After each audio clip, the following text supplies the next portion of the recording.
इत्तेहाद Mittal council के संस्थापक मौलाना तौकीर रजा पर निदा खान का बड़ा बयान। तौकीर रजा के पास बिजनेस, सर्विस और ना ही कोई फैक्ट्री है, फिर भी उनके पास इतनी फंडिंग है कि वो एक लेविश लाइफ जी रहे हैं।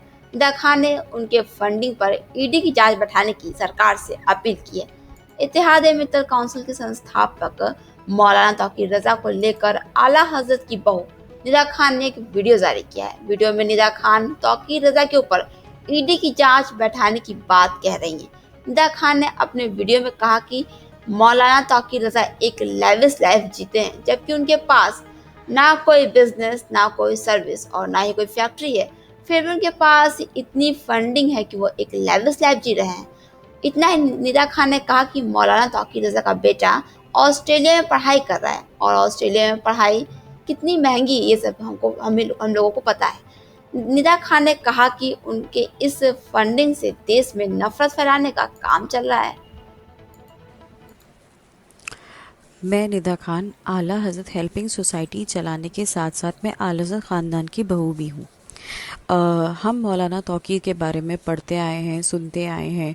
उन्होंने बहुत सारे धरने प्रदर्शन किए हैं सीए को लेके, एनआरसी को लेके, और आए दिन वो हिंदू मुस्लिम दो पक्षों को भिड़वाने के लिए उन्होंने बहुत ज़्यादा कारगर धरने किए हैं। जो उनका लास्ट धरना हुआ था उसमें दो पक्ष आपस में भिड़ भी गए थे, लेकिन हम सबको पता है यहाँ यूपी गवर्नमेंट, बीजेपी गवर्नमेंट है, जिसकी वजह से लॉ एंड ऑर्डर बहुत ज़्यादा सख्त है।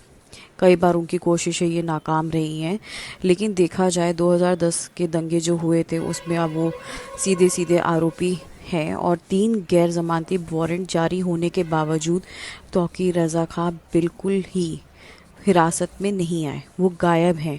ठीक है, उनकी वीडियोस आती हैं जिसमें वो बिल्कुल ही ठीक आते हैं, लेकिन उनकी मेडिकल रिपोर्ट्स कभी भी बाहर नहीं आई हैं। सिर्फ बातें करने से कुछ नहीं होता, लेकिन मेडिकल रिपोर्ट्स अभी तक गायब है। दूसरी बात, मौलाना तौकीर बहुत ही ज़्यादा लेविशिंग लाइफ जीते हैं। उनका बेटा ऑस्ट्रेलिया में एक लेविशिंग लाइफ जी रहा है, पढ़ाई कर रहा है। हम सबको पता है ऑस्ट्रेलिया की पढ़ाई कितनी ज़्यादा एक्सपेंसिव है, लेकिन कभी कोई ये नहीं सोच पाया कि मौलाना तौकीर के पास फंडिंग आ कहाँ से रही है, वो इतनी लेविशिंग लाइफ जी कैसे रहे, अपना स्टेटस कैसे मेंटेन कर रहे हैं, जबकि उनके पास कोई बिजनेस नहीं है, कोई फैक्ट्री नहीं है, कुछ नहीं है। तो ये फंडिंग आ कहाँ से रही है?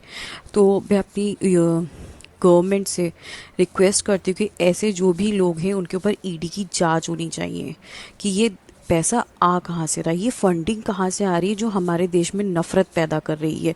उनकी वजह से दो पक्ष आपस में भिड़ने के लिए, मारकाट करने के लिए तैयार हैं, क्योंकि वो अपने आप को ऐसा साबित करते हैं कि जैसे वो बहुत बड़े विक्टिम हैं या लीडर हैं, और अपनी बातों से लोगों को ब्रेन वॉश करते हैं। तो मुझे लगता है कि ऐसे आदमी के ऊपर सख्त कार्रवाई होनी चाहिए जो 3 गैर जमानती वारंट होने के बावजूद भी गायब है।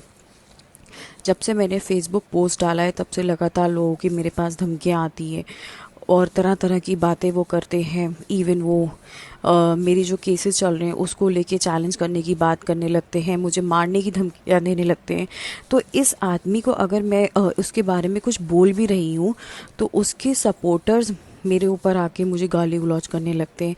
तो आप सोचिए, जो एक मास्टरमाइंड साबित हो चुका है कोर्ट के अकॉर्डिंगली, वो खुलेआम कोर्ट को भी उल्टा सीधा बोलता है। न्यायपालिका जिस पे हम सबका भरोसा है वो उसको भी उल्टा सीधा बोलता है, और आज तक कोई इसके बारे में बात करने को तैयार नहीं है कि मौलाना तौकीर के पास पैसा आ कहाँ से रहा है। जबकि हम सबको पता है कि उनके पास ना बिजनेस है, ना उनकी कोई फैक्ट्री है, ना वो कोई सर्विस करते हैं।